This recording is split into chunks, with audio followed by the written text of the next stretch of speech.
السلام علیکم ورحمۃ اللہ وبرکاتہ۔ بسم اللہ الرحمن الرحیم۔ اللہم صلی علی محمد وعلی آل محمد وبارک وسلم۔ حضرت ابو ہریرہ رضی اللہ عنہ فرماتے ہیں، رسول اللہ صلی اللہ علیہ وسلم نے ارشاد فرمایا کہ بلا شبہ مردہ اپنی قبر میں پہنچ کر بے خوف اور با اطمینان بیٹھتا ہے، پھر اس سے سوال کیا جاتا ہے کہ تو دنیا میں کس دین میں تھا؟ وہ جواب دیتا ہے کہ میں اسلام میں تھا۔ پھر اس سے سوال ہوتا ہے کہ یہ شخص کون ہے جو تمہاری طرف بھیجے گئے؟ وہ جواب دیتا ہے کہ وہ محمد رسول اللہ صلی اللہ علیہ وسلم ہے جو ہمارے پاس اللہ کے کھلے کھلے معجزے لے کر آئے، سو ہم نے ان کی تصدیق کی۔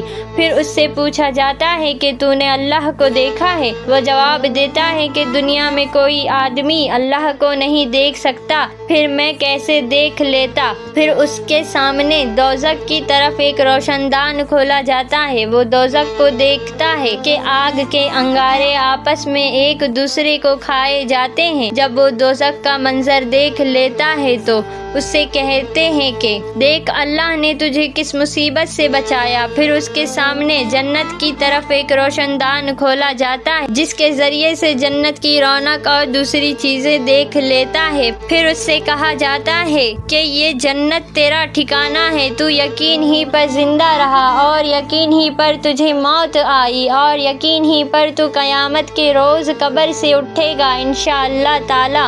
پھر فرمایا کہ نافرمان آدمی خوف زدہ اور گھبرایا ہوا اپنی قبر میں بیٹھتا ہے، اس سے سوال ہوتا ہے تو دنیا میں کس دین میں تھا؟ وہ جواب دیتا ہے مجھے پتہ نہیں۔ پھر اس سے حضور نبی کریم صلی اللہ علیہ وسلم کے متعلق سوال ہوتا ہے کہ یہ کون ہے؟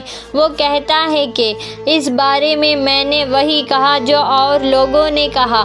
پھر اس کے سامنے جنت کی طرف ایک روشن دان کھولا جاتا ہے جس کے ذریعے وہ اس کی رونق اور اس کے اندر کی دوسری چیزیں دیکھ لیتا ہے۔ پھر اس سے کہا جاتا ہے کہ دیکھ تو نے خدا کی نافرمانی کی، اس وجہ سے خدا نے تجھے اس نعمت سے محروم کیا۔ پھر اس کے سامنے دوزخ کی طرف ایک روشن دان کھولا جاتا ہے جس کے ذریعے وہ دوزخ کو دیکھ لیتا ہے کہ آگ کے انگارے ایک دوسرے کو کھائے جاتے ہیں۔